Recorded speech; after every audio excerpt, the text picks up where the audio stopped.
নমস্কাৰ জয় হিন্দ সকলোকে স্বাগতম জনালো মন্টু ডিফেন্স আসামলৈ এটা বহুতে ইম্পৰ্টেন্ট আপডেট লৈ আহিছো এসএসসি ফালৰ পৰা আহিছে এটা বহুতে ইম্পৰ্টেন্ট নটিচ ssc.gov.in অফিচিয়েল সাইটত এসএসসি ক্যান্ডিডেট বিলাকৰ বাবে নটিচটোত কি উল্লেখ আছে ভিডিওটো যেতে সম্পূৰ্ণ ডিটেইলছ মই আপোনালোকক জনাবলৈ বিচাৰিছো সব ভিডিওটো সম্পূৰ্ণৰূপে চাই থাকিব আৰু যদিহে আপোনালোকে আমাৰ চেনেললৈ প্ৰথমবাৰ কাৰণে আহিছে তেতিয়াহলে চেনেলটো সাবস্ক্ৰাইব কৰি লব ভিডিওৰ ডেসক্ৰিপচনত এসএসসি ফালৰ পৰা যিখন অফিচিয়েল নটিচ জাৰি কৰা হৈছে সেই নটিচখনৰ লিংক ভিডিও ডেসক্ৰিপচনত দিয়া আছে গবিনে আপোনালোকে চেক কৰি লব পাৰিব আৰু এসএসসি ফালৰ পৰা ভালেখিনি পদৰ ইতিমধ্যে এপ্লাই হৈ আছে যদি এপ্লাই কৰিব বিচাৰে তেতিয়া আপোনালোকে আমাৰ অফিচিয়েল সাইটত ভিজিট কৰিব indiajobsupdate.com তাতে সকলোবিলাকৰ এপ্লাই কৰা লিংকসমূহ আপোনালোকে পাব এটা এসএসসি ফালৰ পৰা যিখন ইম্পৰ্টেন্ট নটিচ আহিছে সেই নটিচখনত কি উল্লেখ আছে ভিডিওটো যেতে সম্পূৰ্ণ ডিটেইলছ মই আপোনালোকক জনাম তাৰে আগতে মই আপোনালোকক জনাবলৈ বিচাৰিছো SSC GD constable 2026 BSF CISF CRPF SSF SSB ITBPN Assam ৰাইফলৰ ফালৰ পৰা পুনৰ নতুনকৈ পদ মুকলি কৰা হ'ব নৱেম্বৰ মাহত নৱেম্বৰ 15 তাৰিখৰ আগত পুনৰ SSC GD কনষ্টেবল 2026 বৰ্ষৰ বাবে পদ মুকলি কৰা হ'ব এবা বাম্পাৰ ভেকেন্সি আহিব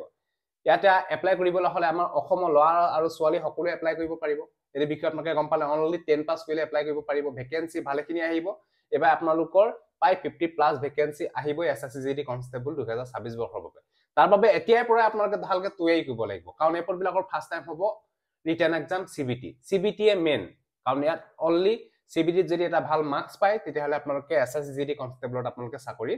পাবই যদি ভালকে আপোনালোকে ফিজিক্যাল টেষ্টটো দিয়ে হেবাবে আপোনালোকে এতিয়া পৰা ভালকে তৈয়াৰী কৰিব লাগিব যদি আসামিজ ল্যাঙ্গুৱেজত যদি আপোনালোকে SSC GD কনষ্টেবল 2026 বৰ্ষত যদি এক্সাম দিম বুলি ভাবিছে তেতিয়াহলে আপোনালোকৰ বাবে এখন ইবুক বনাইছো আমাৰ চেনেলৰ তৰফৰ পৰা যিখন ইবুকত 2024 চনতে হোৱা এক্সামৰ কোৱেশ্চন পেপাৰ সমূহ আসামিজ আৰু 2025 চনতে হোৱা এক্সামৰ কোৱেশ্চন পেপাৰ সমূহ আসামিজ সলভ সহকাৰে আপোনালোকে এই ইবুকখন দেখিবলৈ পাব 35ৰ কোৱেশ্চন এনসাৰ MCQ টাইপত ইয়াতে অল সাবজেক্টৰ কোৱেশ্চন এনসাৰ পাব মেথছৰ পাব ৰিজনিংৰ পাব জেনাৰেল নলেজৰ কোৱেশ্চন এনসাৰ পাব পাৰ্ট ডি হিন্দী এণ্ড ইংলিছৰ কোৱেশ্চন এনসাৰ আপোনালোকে এই ইবুকখনত আপোনালোকে দেখিবলৈ পাব আপোনালোকৰ গম পাব যে এসএসসি জিডিত কেনেকুৱা ধৰণৰ কোৱেশ্চন আহে মেথছৰ কোৱেশ্চন কেনেকুৱা আহে ৰিজনিংৰ কোৱেশ্চন কেনেকুৱা হয় জেনাৰেল এৱাৰনেছৰ কোৱেশ্চন কেনেকুৱা হয় আপোনালোকে এই ইবুকখনলৈ আপোনালোকে গম পাই যাব হেকাৰণে পৰাপক্ষত যদি আপোনালোকে এই ইবুকখন লম বুলি ভাবিছে তেতিয়া আপোনালোকৰ কাৰণে বহুতো হেল্পফুল হ'ব যদি ইবুকখন লব বিচাৰে ইয়াৰ দাম হৈছে 200 আপোনালোকৰ বাবে অফাৰ চলি আছে 170 পেমেন্ট কৰিলে আপোনালোকে এই ইবুকখন WhatsApp যোগেদি আপোনালোকক PDF আকাৰে দি দিয়া হ'ব এখন বুক নহয় ইবুকৰ PDF আপোনালোকক WhatsApp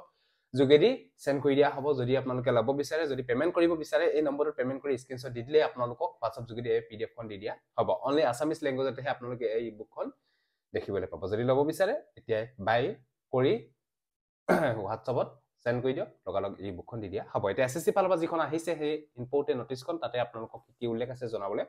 বিচাৰিছো ইম্পৰ্টেন্ট নটিচটো মই আপোনালোকক সাইডতে দেখাই দিছো ইয়াতে উল্লেখ কৰিছে যে